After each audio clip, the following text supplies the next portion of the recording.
மார்க்கத்தையும் சமூக சீர்கேட்டையும் இந்த மேடையின் வாயிலாக மனித சமூகத்திற்கு வலியுறுத்த வேண்டும் என்கின்ற உயரிய கொள்கையிலே ஏற்பாடு செய்யப்பட்டிருக்கிற இந்த கூட்டத்தை தலைமையேற்று வழிநடாத்தி கொண்டிருக்கின்ற இந்த பகுதியினுடைய தலைவர் அன்பு சகோதரர் ஏ ஜாஃபர் ஷரீப் அவர்களே, நம்மை எல்லாம் வரவேற்று அமர்ந்திருக்கின்ற மாவட்டத்தினுடைய துணைத் தலைவர் அன்பு சகோதரர் ஐஎஸ் ஹமீத் அவர்களே, நமக்கெல்லாம் நன்றி சொல்லவிருக்கின்ற அன்பு சகோதரர் யு அப்துல் ரஹ்மான் அவர்களே, 52வது வட்டத்தினுடைய செயலாளர், இங்கே வருகை தந்திருக்கின்ற மாவட்ட நிர்வாகிகளே, எனக்கு முன்னாலே அவருடைய வயதையும் தாண்டி வேத வாக்கை நமக்கு முன்னால் கிராத்தாக முன்மொழிந்திருக்கின்ற இந்த மதரசாவுடைய மாணவர்களே, எனக்கு பின்னால் சோனத்தை நோக்கி என்கின்ற தலைப்பின் கீழே உரை நிகழ்த்திருக்கின்ற நம்முடைய சவுதியினுடைய சிறப்பு பேச்சாளர் அப்துல் ரஹ்மான் ஹைதர் அவர்களே, எனக்கு பின்னால் சுதந்திர இந்தியாவின் அந்த சுதந்திர பெறுவதற்காக வேண்டி பாடுபட்டவர்களிலே முஸ்லிம்களுடைய பங்களிப்பு என்ன என்பதனை விரிவாக தெளிவாக எடுத்துரைப்பதற்கு வருகை தரவிருக்கின்ற ஐக்கிய முஸ்லிம் முன்னேற்ற கழகத்துடைய மார்க்க பிரிவான எஸ்பிபியினுடைய மாநில பொருளாளர் எஸ் சுலைமான் அசனி நகரி அவர்களே, மதரசாவிலே தன்னுடைய பிள்ளைகளை பயில்வதற்காக அனுப்பி வைத்து இறை ஓப்பை பெறுவதற்காக இந்த கூட்டத்திற்கும் வந்து அமர்ந்திருக்கின்ற எங்களை பெற்றெடுத்த தாய்மார்களே, சகோதரிகளே, காவல்துறை நண்பர்களே, இந்த கூட்டத்திற்கும் அரசிற்கும் பாலமாய் அமர்ந்து குறிப்புகளை சேகரித்துக் கொண்டிருக்கின்ற உளவுத்துறை அதிகாரிகளே, வியாபார சொந்தங்களே, அனைத்து சமுதாயத்தை சார்ந்த சகோதரர்களே, சகோதரிகளே, நம் அனைவர் மீதும் ஏக இறைவனின் சாந்தியும் சமாதானமும் உண்டாவதாக. அஸ்ஸலாமு அலைக்கும் ரஹ்மத்துல்லாஹி வபரகாத்து. எனக்கு வழங்கப்பட்டிருக்கின்ற தலைப்பு சமூக தீமை, அதனுடைய இறுதி நிலைதான் சமூக சீர்கேடு என்ற தலைப்பை எனக்கு வழங்கி இருக்கிறார்கள். இந்த சமூக சீர்கேடு யாரை கூப்பிட்டு இந்த மைக்கை கொடுத்தாலும் 1 மணி நேரம் பேசுவாங்க. எல்லோரும் அறிந்ததுதான் இந்த சமூக சீர்கேடு நடந்து கொண்டிருக்கிறது என்று காவல்துறை நண்பர்கள் ஆகட்டும், ஆட்சி பீடத்தில் அமர்ந்திருக்கின்ற ஆட்சியாளர்கள் ஆகட்டும், பத்திரிகை துறையை சார்ந்தவர்களாகட்டும், வியாபார சொந்தங்களாகட்டும், எந்த சமயத்தை சார்ந்த சகோதரர்களை சகோதரிகளை கேட்டாலும் சமூகத்திலே இந்த சீர்கேடு என்பது உச்சகட்டத்தில் இருக்கிறது. எங்களுடைய பிள்ளைகளை காப்பாற்ற முடியாத நிலைகளில்தான் நாங்கள் வாழ்ந்து கொண்டிருக்கிறோம் என்று ஒப்புதல் வாக்குமூலம் கொடுப்பார்கள். எந்த அளவிற்கு ஆகிவிட்டது என்று சொன்னால், 78 ஆண்டுகளுக்கு முன்னால் நம்முடைய முன்னோர்கள் பல்வேறு தியாகங்களை செய்து இந்த சுதந்திரத்தை பெற்று தந்திருக்கிறார்கள். எதற்கு? பூவுலக பூமி, பூவுலகத்திலேயே மிகப்பெரிய மிகச்சிறந்த பூமி எது என்று சொன்னால் இந்தியா. இதில் எல்லா சமயத்து மக்களும் வாழ்ந்து கொண்டிருக்கிறார்கள். எல்லாரும் போராடி பெற்ற சுதந்திரம் இப்பொழுது எங்கே முடக்கப்பட்டிருக்கிறது என்று சொன்னால், சுதந்திரம் பெற்றதற்கு எதற்கு? சுதந்திரமாக வாழ வேண்டும், நாமே எஜமானர், நாமே தொழிலாளி என்கின்ற அடிப்படையில் வாழ வேண்டும் என்கின்ற இந்த சுதந்திரம் இன்றைக்கு எந்த அளவிற்கு யாரிடம் அகப்பட்டு கொண்டிருக்கிறது என்று சொன்னால், ஏர்டெல், ஜியோ, வீட்டில் பார்த்தீங்கன்னாக்கா அம்மா அப்பா பேசிக்கிறது இல்லை, பிள்ளையும் அப்பாவும் பேசிக்கிறது இல்லை, தங்கச்சியும் அண்ணனும் பேசிக்கிறது இல்லை. 4 சேர்ல 4 பேர் உட்காந்துருக்காங்க. 1 மணி ஆனாலும் 1 மணி நேரம் ஆனாலும் யாரையும் திரும்பி பார்க்கறது இல்லை. பிரிட்டிஷ் ஏகாதிபத்தியம் நம்முடைய முன்னோர்களை கட்டி போட்டது விலங்குகளால் என்று சொன்னால், இவர்கள் சாதாரண முதல்ல என்ன செஞ்சாங்கன்னாக்கா எல்லாம் ஃப்ரீ. நீங்க சவுதியில இருந்தாலும் அமெரிக்காவில் இருந்தாலும் யார் இருந்தாலும் யாரோடு அந்த காலத்துல பாத்தீங்கன்னாக்கா 4 நாள் கொடுக்கணும். ஞாயிற்றுக்கிழமை படத்துக்கு ஊர்ல 2 பேர் தான் வச்சிருப்பான் டிவி. வெள்ளிக்கிழமை என்னது ஒளியும் 15 பைசா வாங்குவாங்க. அதுக்கு ஒரு வீட்டில் இடம் இருக்காது, ஒரே ஒரு டிவி. அப்போ படிச்ச SLC மாணவனையும் இப்போ படிக்கிற 3 டிகிரி படிச்சவரே எடுத்துட்டு வந்து இங்க மேடையில் நிறுத்துங்களேன். அன்றைக்கு படித்த SLC மாணவர் இருக்காரு, இன்றைக்கு பெரியவரா இருப்பார். அவரையும் இவரையும் ஒரு பேப்பர் கொடுத்து ஒரு கடிதம் எழுதுப்பான்னு சொல்லுங்க. அவர் நேர்த்தியாக அழகாக எழுதுவார். இவர் 3 டிகிரி வாங்கியிருப்பார், தமிழும் இங்கிலீஷும் கலந்து எழுதலாம். ஒரு கடிதத்தை எழுதுறதுக்கு அன்றைக்கு கடிதம் எப்படி எழுத வேண்டும், எல்லா மைண்ட் செட்டப்பும் கல்வியிலையும் ஒழுக்கத்திலையும் இருந்தது. இன்னைக்கு எல்லாத்தையும் முடிச்சு வச்சுட்டான். ஒரே ஒரு வேலை தான், ஸ்டார்டிங்ல ஃப்ரீயா கொடுத்த சிம் இப்ப சமீபத்தில் 200 ரூபாய் ஏத்துனா கூட வாங்கிக்கிறாங்க. அது டேட்டா பத்தலன்னு எக்ஸ்ட்ரா டேட்டா போடுறான். அந்த அளவிற்கு நாம் அடிமையாக்கப்பட்டிருக்கிறோம். அது போதாது என்று சொல்லி மது, சூதாட்டம், சினிமா. ஒரு காலத்துல எம்ஜிஆர் படத்துல நீங்க பாட்டு பார்த்தீங்கன்னாக்கா, திருடாதே பாப்பா திருடாதே, அந்த பாட்டை நீங்க ஒவ்வொரு வரியும் மிகப்பெரிய வீரத்தையும் மிகப்பெரிய ஒழுக்கத்தையும் மிகப்பெரிய தூய்மையையும் சோம்பேறித்தனம் இருக்கக்கூடாது என்பதை எல்லாம் அந்த ஒவ்வொரு வரியும் சொல்லித்தரும். இன்னைக்கு படத்தை பார்த்தீங்கன்னாக்கா, ஒன்னு டொப்பி போட்டுட்டு எவனாவது துப்பாக்கியோட சுத்துவான், அல்லது ரோடில வைத்து கற்பழிப்பான், அல்லது பட்டா கத்தியை வைத்து. ஹீரோ எப்படி இருப்பாரு, அவர் வரும்போதே அந்த பட்டா கத்தி ரோட்ல கீச்சிக்கிட்டே வருவார். வந்தாருனாக்கா அதுல நெருப்பு வரும், அப்படியே 1000 பேர் கொந்தளிப்பான். இதையெல்லாம் நீங்கள் சாதாரணமாக படம் என்று எண்ணிக்கொண்டிருக்கிறோம். அதை 25 ஆண்டுகளுக்கு முன்னால் அவர்கள் விதைக்க ஆரம்பித்தார்கள். இன்னைக்கு நம்முடைய காவல்துறை நண்பர்களை பாருங்க, அது நிஜத்திலே அவர்கள் பார்த்து கொண்டிருக்கிறார்கள். இப்போ 4 நாளைக்கு முன்ன ஆடு மேய்ஞ்சிருச்சாங்க. பக்கத்துல ஒரு வயல்ல, அடுத்தவருடைய வயல்ல ஆடு மேய்ஞ்சிருச்சு. கழுத்தார்த்து தூக்கிட்டு போய் பாலத்துக்கிட்ட போட்டு போயிட்டான். காவல்துறை அதிகாரி ஒரு பையில போட்டு எடுத்துட்டு போறாரு. எங்கு பார்த்தாலும் சமூக விரோத செயல்கள் அரங்கேற்றப்பட்டு கொண்டிருக்கிறது என்று சொல்ல நானும் பேசுவேன், நீங்களும் பேசுவீங்க, எல்லாரும் பேசுவோம். இதுக்கு தீர்வு என்ன, இதை எப்படி சீர்படுத்துவது? எல்லாரும் பேசிட்டு தான் இருக்கிறான். பெண்ணினவாதி, பெண் விடுதலைவாதிகள் இருக்கிறார்கள். அவர்கள் பாத்தீங்கன்னாக்கா, ஆடைகள் போடுறது பெண் சுதந்திரம். ஒரு புள்ள மைக்கு பிடிச்சிட்டு பேசுது, டிவியில பட்டிமன்றத்தில் பேசுது, எல்லாரும் கேட்கிறாங்க. அந்த கோபிநாதன் நடத்துவார்ல, அது மாதிரி 2 பக்கம் இப்படி, ஒரு பக்கம் அப்படி. குடும்பம் சொல்லக்கூடிய மாப்பிள்ளைய கல்யாணம் பண்ணணுமா அல்ல நீயே கல்யாணம் பண்ணிக்கணுமா? அந்த பொண்ணு சொல்லுது, ஏங்க யாரோ ஒருத்தன் எந்த ஊர்ல இருந்தா எங்க அம்மா அப்பா பாக்குறாங்க, அவனை நான் கல்யாணம் பண்ணிக்கணும்னு வலியுறுத்துறீங்க.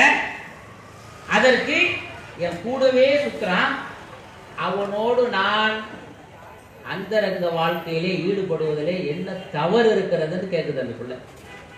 பப்ளிக் பிளேஸ்ல உலகம் பார்க்கிறது, எல்லா ஊடகமும் அதை கவனித்துக் கொண்டிருக்கிறது, அதை பரப்பி கொண்டிருக்கிறார்கள்.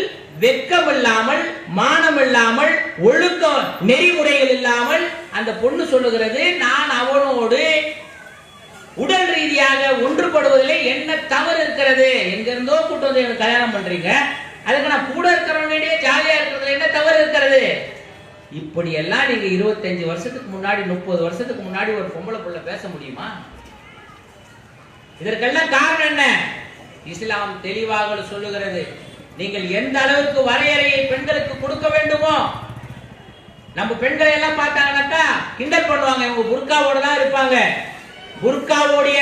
புர்காவோடு சென்ற பெண்களுக்கு அதிகமாக செயின் அறுக்கப்பட்டதா, புர்கா அல்லாத சென்ற பெண்களுக்கு நடுத்தெருவில் செயின் அறுக்கப்பட்டதா என்று காவல்துறை அதிகாரிகள்கிட்ட கேளுங்க. இஸ்லாம் பாதுகாப்பாக போங்கிறது, பாதுகாப்பாக இருங்கன்றது.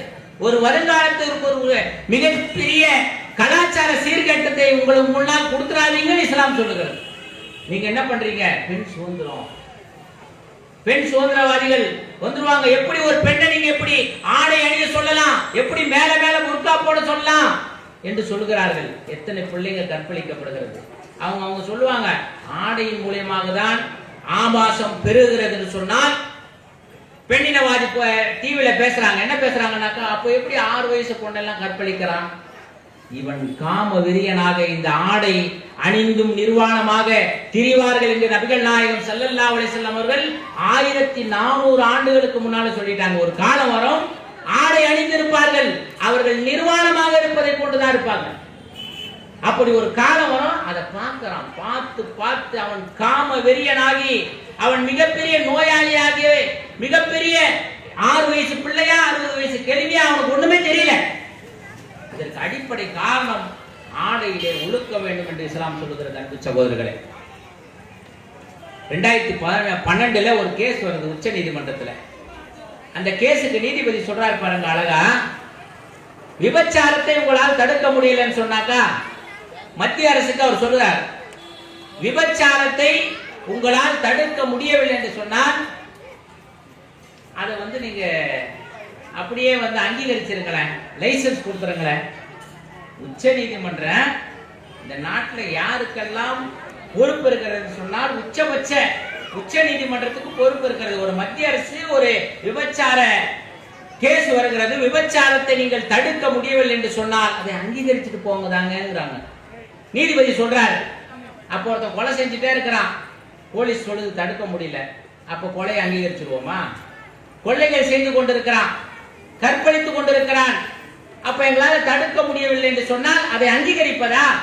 அப்படி பேசக்கூடிய அளவிற்கு உச்ச நீதிமன்றமே ஆகிவிட்டால் நாட்டில் எப்படி சமூக தீமை களை எடுக்கப்படும் என்று சகோதரர்களை யாரையும் யாரும் கட்டுப்படுத்த முடியல. இதற்கெல்லாம் என்ன தீர்வு? சிலருக்கு நஷ்டம் வரதான் செய்யும். இப்ப பாருங்களேன், ஒரு காலத்துல கள்ளச்சாராயம் இருந்தது, அதை போலீஸ்காரங்களாம் ரொம்ப அற்புதமா தடுத்தாங்க.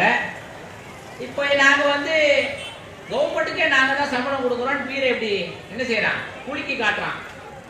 போலீஸ்காரங்க நின்று இருந்தா 3 தெரு போடுவோம் ஒரு காலத்துல. இன்னைக்கு என்ன செய்யறான், நாங்க தாங்க அவங்களுக்கு சம்பளம் கொடுக்குறோம்.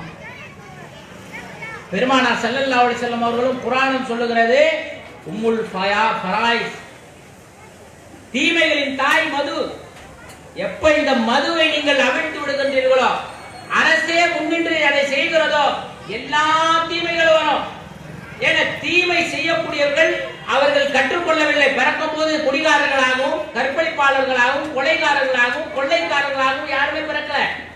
எல்லாம் இறைவனுடைய படைப்பாக படைக்கப்படுகிறார்கள். சூழ்நிலைகள் அரசே செய்கிறது. இப்ப பாருங்களேன், நம்ம லாலாகுண்டால இந்த ஒயின் ஷாப் போதாதுன்னு ஒரு சந்துல வேலை வித்துட்டு இருக்காங்க.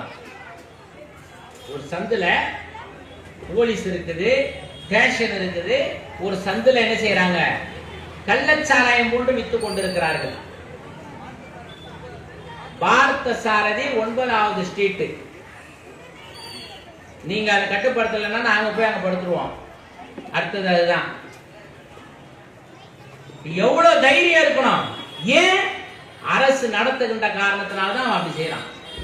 அரசே அதை இருக்கிறது. ஆட்சியாளர்கள் ஒழுக்கத்தை கற்பிக்க வேண்டியவர்கள், கட்டுப்பாட்டை கொண்டு வரக்கூடியவர்கள், அவர்களே சாராயம் இருக்கிறார்கள். அந்த காலத்தில் ஆட்சியாளர்கள் இருந்தார்கள். அண்ணாதுரைட்ட போய் சொன்னாங்க, ரொம்ப நிதி நெருக்கடி இருக்கிறது, சாராய கடையை திறந்துடலாமான்னு சொன்னாங்க. அறிஞர் அண்ணா சொன்னார், தொழுநோயால் பாதிக்கப்பட்டவனுடைய கையை நீங்கள் நக்குவீர்களான்னு கேட்டார். தொழுநோயால் பாதிக்கப்பட்ட குஷ்டரோகியினுடைய கையை நீங்கள் நக்குவீர்களா? அதற்கு சமம்தான் இந்த நாட்டு மக்களுக்கு சாராய கடையை திறந்து வைப்பது என்று சொல்லி அறிஞர் அண்ணா சொன்னார். காமராஜர் காலத்திலே அது வரல. ராஜாஜி அவருடைய அந்த சிந்தனைக்கு எங்களுக்கும் நிறைய கருத்து வேறுபாடு இருக்கிறது. கலைஞருடைய வீட்டில் போய் உட்கார்ந்து சொன்னார், சாராய கடையை திறக்காதீங்க. கலைஞர் அவர்கள் ராஜடி கிட்ட அப்புறப்படுத்தினாரு. அதே மாதிரி இந்த குதிரை ரேச நிறுத்தினாரு. ஆனால் ஆட்சியாளர்கள் எண்ணினால் இது நிறுத்த முடியும். வேற ஏதாவது செய்யுங்க. நீங்க இன்னைக்கு எப்படி தெரியுமா ஆயிடுச்சு, சாராய கடைக்காரங்களாம் மூடிட்டாங்கன்னா எம்ப்ளாயிஸ் நஷ்டப்படுவாங்களா? எம்ப்ளாயிஸ் ஆயிட்டாங்க. அவங்க அரசு ஊழியர்களாக இருக்கிறார்கள். 4 பேர் நஷ்டப்படுவாங்க தான், 40 பேர் பாதிக்கப்படுகிறார்கள். இதனை ஒன்றை புரிந்து கொள்ள வேண்டும், நீதிபதியுடைய பிள்ளையும் இதனை பாதிக்கப்படுவார், காவல்துறை அதிகாரியுடைய பிள்ளையும் பாதிக்கப்படுவார், பத்திரிகை துறையுடைய அதிகாரியுடைய பிள்ளையும் பாதிக்கப்படுவார். எல்லா துறையினுடைய பிள்ளைகளும் வருங்காலத்திலே போதை மயக்கத்திலே தமிழகத்திலே உழண்டு கொண்டிருப்பார்கள். இந்தியா முழுசா தான் நிலைமை. குஜராத்தில் மதுவிலக்கு அமல்படுத்தப்பட்டிருக்கிறது. நீங்க குஜராத் வருதுன்னு சொல்லி கண்டுபிடிக்கணும்னாக்கா நீங்க குஜராத் ட்ரெயின்ல போனீங்கன்னாக்கா, குஜராத் பார்டர் வந்ததுன்னா எப்படி கண்டுபிடிக்கணும்னாக்கா ட்ரெயின்லயே சாராயம் வந்துடும். அங்க தடை செய்யப்பட்டிருக்கிறது, கவர்மெண்ட் தடை செஞ்சிருக்கான். குஜராத் வந்துருச்சு நீங்க கண்டுபிடிக்கணும்னாக்கா நீங்க போய் பாருங்களேன், அந்த பார்டர் வந்தவொடனே சாராயம் உள்ள வந்துடும். நீங்க உட்கார்ந்து இருக்கிற ஹோட்டல்ல சாராயம் வரும். நீங்க எங்கெல்லாம் தங்கி தங்கியிருக்கோ அங்க கொண்டு வந்து சாராயத்தை கொடுக்குறான். குடிச்சிட்டான்னா என்னங்க பண்ணுவாங்க? முதல் அடிப்படையே தகர்க்கப்படுகிறது. இன்னும் கொஞ்ச காலத்தில் இளைஞர்களே இருக்க மாட்டார்கள். இளைஞர்களுக்கு வாரிசு இல்லை. இப்போ வாரிசு இல்லாத இளைஞர் கல்யாணம் பண்ணிட்டு வாரிசு இல்லாம அவன் தற்கொலை செய்து கொள்கிறான். காரணம் என்ன? இந்த மதுதான். அன்பு சகோதரர்களை, இதெல்லாம் ஒருங்கிணைந்து கரம் கோர்த்து தடுத்தால் மாத்திரம்தான் இதை தடுக்க முடியும். நம்ம இஷ்டத்துக்கு நம்ம விட்டோம்னாக்கா ஒரு இளைஞனும் வருங்காலத்தில் தேர மாட்டான். எல்லாம் ஃபுல்லா கள்ளச்சாராயம் விற்கிற காலத்துல விட முடிஞ்சது. சிலர் தெரிஞ்சு இருக்கிறாங்க. இந்த நல்ல சாராயம் விடவே முடியல. என்னதான் கலக்கிறான்னு தெரியல. ஒருத்தன் ஆரம்பிச்சான்னாக்கா இறுதியாக அவன் இறந்து போகிற வரை, அவன் மௌத்தா போற வரைக்கும் அந்த மதுவை அறிந்து கொண்டுதான் மௌத்தா போறான். அவன் என்ன பாவியா? அவன் மீது திணிக்கப்பட்டு அவங்க எல்லாரையும் நம்ம காப்பாற்றணும்னு சொன்னாக்கா நாம் முழு மனதோடு முயற்சி செய்யணும். அதற்குதான் இந்த பிள்ளைகளை என்ன செய்யறோம்? ஒழுக்கம் சார்ந்த கல்வியை கற்றுக் கொடுக்கிறோம். ஒழுக்கம் சார்ந்த கல்வியை கற்றுக் கொடுக்கிறோம். நீங்க நாலா பக்கமும் ஒரு பக்கம் ஆபாசம், ஒரு பக்கம் விபச்சாரம், ஒரு பக்கம் ஆன்லைன் சூதாட்டம், ஒரு பக்கம் சந்து முந்தல லாட்டரி. போலீஸுடைய அந்த கண்ட்ரோலே இல்லாத போயிடுச்சு. போலீஸுக்கு பயப்படுகின்ற அந்த தனித்தன்மையே போயிடுச்சு. இதுக்கு ஏன் தெரியுமா காரணம்? மனித உரிமை ஆணையன்னு ஒருத்தன் இருக்கிறான். மனித உரிமை ஆணையம் ஒரு கூட்டம் இருக்குது. அந்த கூட்டத்தினாலதான் இன்றைக்கு போலீஸ்காரர்கள் ஒடுக்கப்பட்டிருக்கிறாங்க. 1000 பேர்ல ஒரு நல்லவர் பாதிக்கப்படுகிறார். அது மேடையிலே நான் ஒத்துக்கிற உண்மைதான். 1000 பேர்ல ஒரு நல்லவர் போலீஸால பாதிக்கப்பட்டிருப்பான். ஆனால் தண்டனைக்குள்ளாக்கப்பட வேண்டும் என்று அவர்கள் முயற்சித்து கோர்ட்டுக்கு போனா மனித உரிமை ஆணையம் வந்துடும். மனித உரிமை ஆன மாதிரி ஒரு குருட்டு அமைப்பு எதுவுமே கிடையாது. ஒருவன் கொலை செய்யறான். அந்த கொலை செய்யறதுனால அந்த வீட்டுல 10 பேர் பாதிக்கப்படுறாங்க. அவன் அடிக்கப்பட்டா, அவன் போலீஸால் அடிக்கப்பட்டால் மனித உரிமை ஆணையம் வந்துருது. அப்ப மனித உரிமை ஆணையம் இந்த 10 பேரும் மனுஷன் தானே, சமமாக பார்க்கணுமா இல்லையா? ஆக மனித உரிமை ஆணையம் என்கின்ற அடிப்படையில் நீங்கள் தீமையை இந்த நாட்டிலே விதைத்துக் கொண்டிருக்கிறீர்கள். போலீஸுடைய கண்ட்ரோல் இல்லைன்னா நீங்க கண்ட்ரோல் பண்ண முடியாது. போலீஸ்காரர்கள் சில பேர் இப்ப பாருங்க, இங்க விக்கிறாங்கல்ல, போலீஸுக்கு தெரியாத விற்கும். அவங்களும் என்ன பண்றாங்க? கவர்மெண்ட்டும் சம்பாதிக்கிறது, நம்மளும் சம்பாதிக்கலாம். இப்போ நம்ம பிடிச்சா மேலதிகாரி மேலதிகாரிகிட்ட ஒரு அரசியல்வாதி பேசுவார், சார் நம்ம ஆளுங்க தான் சார், அந்த கடையில வச்சு ஓட்டுறது கஷ்டமா இருக்குது. காலையில 6 மணிக்கு இளைஞர்கள்லாம் அவதிப்படுறான். காலையில 6 மணிக்கெல்லாம் டென்ஷன் ஆயிடுறான் சார், அவனை கூல் பண்றோம். அவரை கூல் பண்றதுக்கு தான் நாங்க சந்து பொந்தல விற்கிறோம். அவ்வளவு சர்வசாதாரணமாக தீமைகள் புயலாய் வீசிக் கொண்டிருக்கிறது. நம்ம எல்லாம் திருந்தி அதை திருத்துவதற்கு முயற்சிக்கவில்லை என்று சொன்னால் அதற்கு அரசாங்கம் ஒத்துழைக்க வேண்டும், காவல்துறை ஒத்துழைக்க வேண்டும், பத்திரிகை துறை ஒத்துழைக்க வேண்டும். முழுமையாக மது விரும்பிகள், ஏன்னா நம்ம குடிகாரன் இப்ப சொல்லக்கூடாது, மது விரும்பிகள் சொல்லுங்க. ஒருத்தர் சங்கம் திறந்திருக்கிறாரு, குடிக்கார சங்கம், ஈரோட்டில் இருக்கிறாரு, மாநில தலைவர். மது விரும்பிகள் சொல்லுங்க, விபச்சாரிகள் சொல்லாதீங்க, செக்ஸ் ஒர்க்கர்ஸ் கௌரவமா சொல்லுங்க. அந்த அளவுக்கு நாகரிகம் என்ன போச்சு, கற்காலத்தை விட மோசமாக போயிட்டு இருக்கிறான். நாகரிக போர்வையில செக்ஸ் ஒர்க்கரா, மது விரும்பிகளா, இந்த மாதிரி பிள்ளைகள் கண்ணீர் விட்டு அழுது. அவர் மதுவுல மாட்டிக்கிட்டு வெளிவர முடியாது தவிக்கிறார். நான் குடிக்காரர்களை குறை சொல்லல, விற்கிறவங்களை தான் குறை சொல்றேன், ஆட்சியாளர்களை குறை செய்கிறேன். ஒரு சமூகத்தை நீங்கள் அழித்துக் கொண்டிருக்கிறீர்கள் அரசியல் லாபங்களுக்காக வேண்டும். கரெக்டா பாருங்க, பக்கா குடிகாரர்களுக்கு தேர்தலுக்கு முன்னாடி 2 நாள் ஒயின் ஷாப்லாம் மூடிடுவாங்க.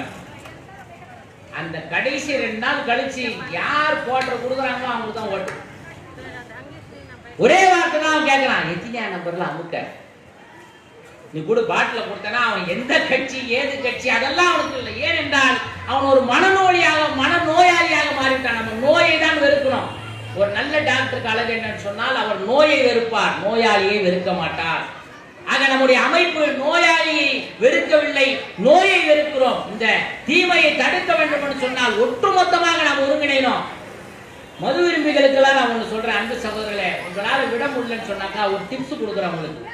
ஒரு 10 மது விரும்பிகள் அந்த இந்த லாபத்தால் ஒரு 1000 பேர் இருப்பீங்கன்னு வச்சுங்களேன், ஒரு 20 பேர் சேர்ந்து அந்த ஒரு நாள் நீங்க மது குடிக்காம அந்த 100 ரூபாய் 200 ரூபாய் சேர்த்து ஒரு 3000 ரூபாய் எடுத்துட்டு போய் உணவுப் பொருட்களை வாங்கிட்டு பிஸ்கெட் பழங்களை வாங்கிட்டு ஸ்டான்லி ஹாஸ்பிட்டலுக்கும் ஜிஹெச்சுக்கும் போயிட்டு வாங்க. உங்களுக்கு இறைவன் கொடுத்திருக்கின்ற அருட்கொடை என்னன்னு தெரியும். கோடீஸ்வரனா இருப்பான், சிறுநீர் கழிக்க முடியாத பாக்கெட்ல சிறுநீர் தூக்கிட்டு அழியும். அப்பதான் உங்களுக்கு தெரியும் இறைவன் கொடுத்திருக்கின்ற அருட்கொடை எவ்வளவு மேன்மையானது என்பது. நீங்களாக திருந்தாமல் உங்களை திருத்த முடியாது, நீங்களாக மனம் வந்து அதை மாற்றாமல் உங்களை மாற்ற முடியாது, நீங்களாக மாறாமல் ஆபாசத்தை விட்டு உங்களை எங்களால் விளக்க முடியாது. இஸ்லாம் அழகாக இறைவன் உன்னை பார்த்து கொண்டிருக்கிறான், இருளிலும் பகலிலும் தனிமையிலும் பொதுப்படியாக உன்னை பார்த்து கொண்டிருக்கிறான். லஅல்லக்கும் தத்தகூன், நீங்கள் தக்வா உடையவர்களாக மாறுங்கள் என்றால் நோன்பு. நீங்கள் தக்வா உடையவர்களாக மாறுங்கள் என்றால் வருஷத்துக்கு ஒரு வாட்டி இஸ்லாம் பயிற்சி கொடுக்கிறது. அந்த நேரத்தில் விட்டுட்டு அடுத்த நாள் ட்ரீட் பெருசாயிடுது, 30 நாளுக்கும் மொத்தமா வச்சு அடிச்சிடுறாங்க.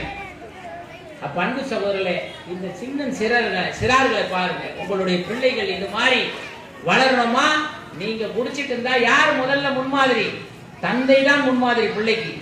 ஆக அன்பு சகோதரர்களே, இதற்கு தீர்வு வர வேண்டும் என்று சொன்னால் அரசும் அரசு சார்ந்தவர்களும் அதற்கு மாற்றம் வரணும், சூழ்நிலையை மாற்றணும்.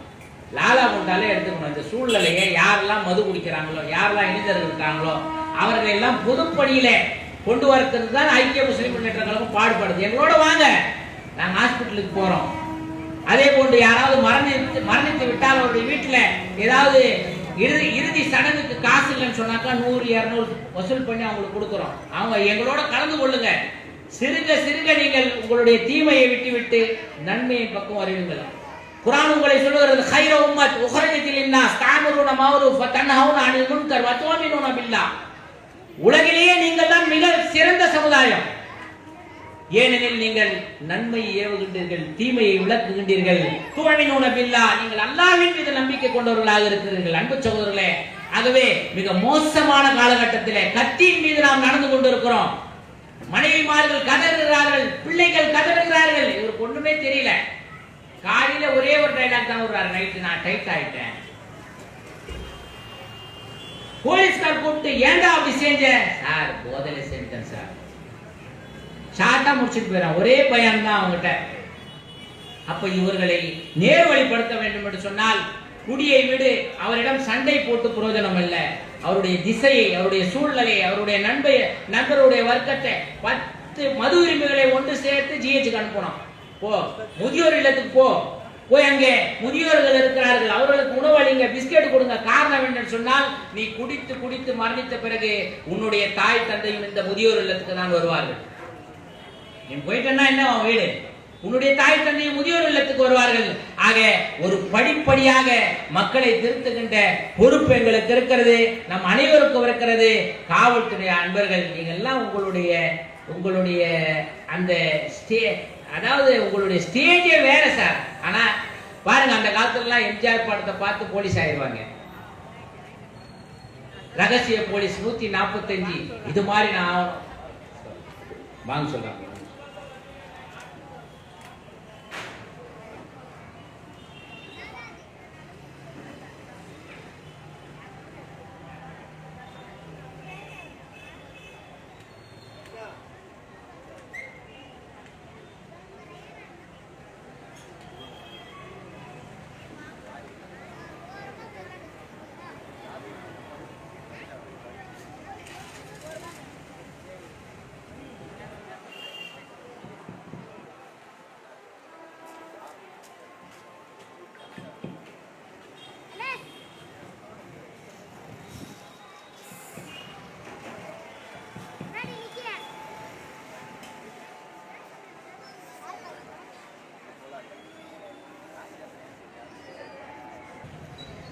இன்றைக்கு சுதந்திர தினம்னு சாராயம் விற்கக்கூடாதுன்ட்டாங்க. இப்போ நம்ம எண்ணூர் சத்தியமூர்த்தி நகர்ல இப்போ நம்ம உளவுத்துறை நண்பர்களுக்கும் அனுப்புவோம். இப்படி இருந்தா என்ன ஆகும் பாருங்க. கடையை மூடிட்டவன மல்லிகை கடையில வித்திருக்கிறார். அரிசி பருப்பு விற்கிறவரு நல்லா வேற லெவல்ல போயிட்டு இருக்காங்க எல்லாம். கடைசியில் என்ன ஆகுதுன்னா மக்கள் புரட்சி வெடிச்சு ஆட்சி பிடங்கள்லாம் அகற்றப்பட்டு மக்களாக தீமையை தடுக்கக்கூடிய ஒரு சூழலுக்கு இந்தியா சென்று கொண்டிருக்கிறது. பாருங்க, மல்லிகை கடையில விற்கிறான் சாராயத்தை. ஒரு வழியா மக்களை முடிச்சிடணும்னு நினைக்கிறீங்க. யாருங்க ஓட்டு போடுவாங்க? உங்களுக்கு கடைசியில எல்லாம் செத்து போயிட்டோம் நாங்க தண்ணி அடிச்சு.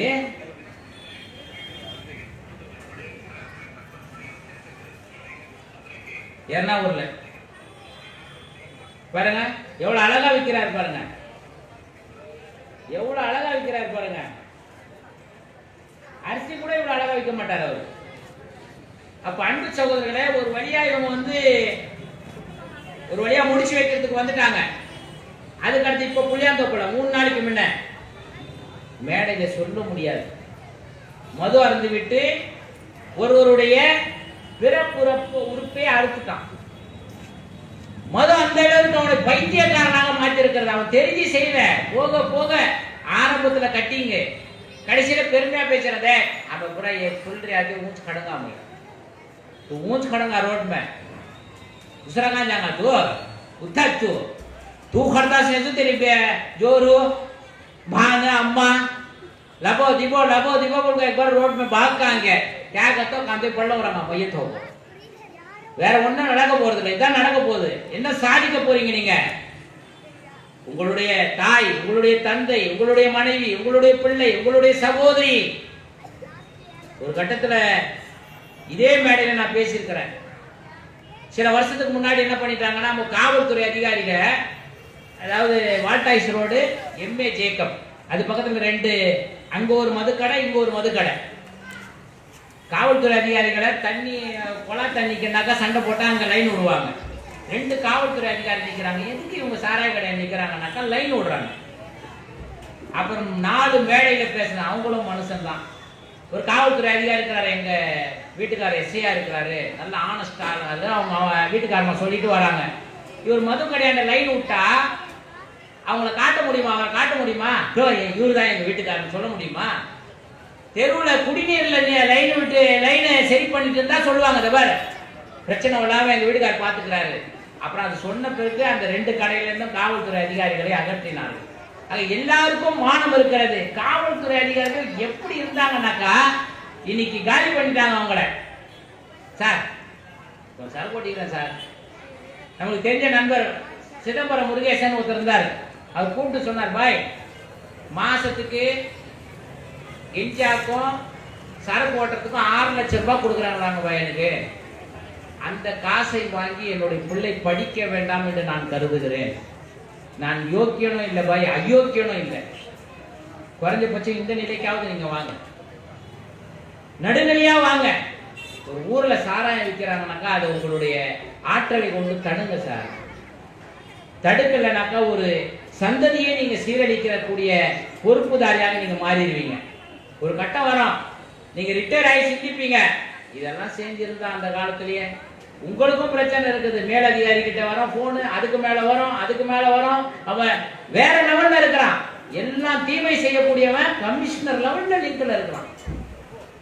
அரசியல்வாதி மூலமாக கமிஷனர் லெவல்ல லிங்க்ல இருக்கிறான். ஆக இதெல்லாம் சீரழினுடைய முதற் கட்டம் அரசியல்வாதிகள், 2வது அதிகார வர்க்கம், 3வது நீதிமன்றங்கள், 4வது பத்திரிகை துறை. அதையெல்லாம் தாண்டி நம்ம சும்மாவே இருக்கிறோம். பாத்தீங்களா, ஒரு அறிஞர் அழகாக எழுதினான், தீமைகள் இந்த நாட்டில் வளர வேண்டும் என்று சொன்னால் நல்லவன்னா மௌனம் சாதிச்சா போதும். हमना गाय को बेवासी कैसा भी जान दे, वो बेवासी हमारा घर को चांगा आखिरी में நமக்கு என்ன எப்படியா நாசமா போறான். நாசமா போவது இறுதியாக என் வீடு என்பதனை நீங்கள் தெளிவாக இருங்கள். அப்படி நம்ம விட்டுவிட முடியாது. பிரச்சாரங்கள் வாயிலாக, ஜனநாயக ரீதியாக மக்களுக்கு தொண்டு செய்வதன் வாயிலாக சிறுக சிறுக இந்த தீமைகளை அகற்றுவோம் என்று இந்த மேடையின் வாயிலாக உறுதிமொழி எடுப்போம். நம்முடைய தீமை செய்யக்கூடிய பெண்களை நம்முடைய மதரசாவுடைய பெண்கள் சந்தித்து அவர்களுக்கான பிரச்சனை என்ன என்று நாம் தீர்வு காண வேண்டும். யாரெல்லாம் மது விரும்பிகளாக, கெஞ்சா அடிக்கக்கூடிய சகோதரர்களாக, கெஞ்சா விரும்பிகளாக, மாத்திரை விரும்பிகளாக, கண்ணியத்திற்குரிய விபச்சாரிகளாக, மதிப்புக்குரிய லாட்டரி டிக்கெட் வியாபாரிகளாக, உங்கள் எல்லோருக்கும் நாங்கள் அழைப்பிடுகிறோம். மனித சமூகத்தை விட்டுருங்கப்பா, போதும், நீங்களும் வாங்க. இது இல்லைன்னா நீங்க வாழ முடியாதுன்னு நினைக்காதீங்க. 1000 மொழிகள் இருக்கிறது, நல்ல வியாபாரம் இருக்கிறது, அதுல அபிவிருத்தி இருக்கும், உங்களுடைய குடும்பம் நல்லா இருக்கும், உங்களுடைய சந்ததிகள் நல்லா இருப்பாங்க. தயவு கூர்ந்து ஃபஃபீரு இலல்லா, அல்லாஹ் அழைக்கிறான், இறைவனின் பக்கம் நீங்கள் வாருங்கள் என்று அந்த அழைப்பை உங்களுக்கு விடுத்தவராக, நீங்கள் மது விரும்பியாக எந்த தீமை செய்தாலும் ஐக்கிய முஸ்லிம் முன்னேற்ற கழகம் உங்களை கண்ணியத்தோடு வரவேற்கிறது. எங்களோடு வந்து இணையுங்க. இன்ஷா அல்லாஹ் அடுத்த வருடம் மதுவுக்கு எதிராக நீங்கள் பேசக்கூடிய அளவிற்கு நாங்கள் உங்களை இன்ஷா அல்லாஹ் தயார் செய்வோம் என்று கூறி என்னுடைய உரையை நிறைவு செய்கிறேன். வாஹர் தவானா அனில் ஹம்துலில்லாஹி ரப்பில் ஆலமீன். அஸ்ஸலாமு அலைக்கும் வரஹ்மத்துல்லாஹி வபரகாத்து. இதை தொடர்ந்து சிறார்களை நாங்கள் எப்படி உருவாக்குகிறோம் ஒடுக்கமாக என்ற அடிப்படையில் அந்த சிறார்களுடைய நிகழ்வு இருக்கிறது. இறுதி வரை நின்று கேளுங்கள். அதே போன்று சுதந்திர இந்தியாவிலே முஸ்லிம்களுடைய பண்பும், அதே போன்று முஸ்லிம்கள் எந்த சோனத்துக்கு செல்ல வேண்டுமோ அந்த சோனத்துடைய தலைப்பின் கீழே ஒரு உரையும் இருக்கிறது. ஆகவே அனைவரும் இருந்துவிட்டு இறுதியாக துவா சொல்லிவிட்டு கழிந்தோமே என்றால் முழுமையான நன்மையை நாம் அடைபெறுவோம். அஸ்ஸலாமு அலைக்கும் வரஹ்மத்துல்லாஹி வபரகாத்துஹு.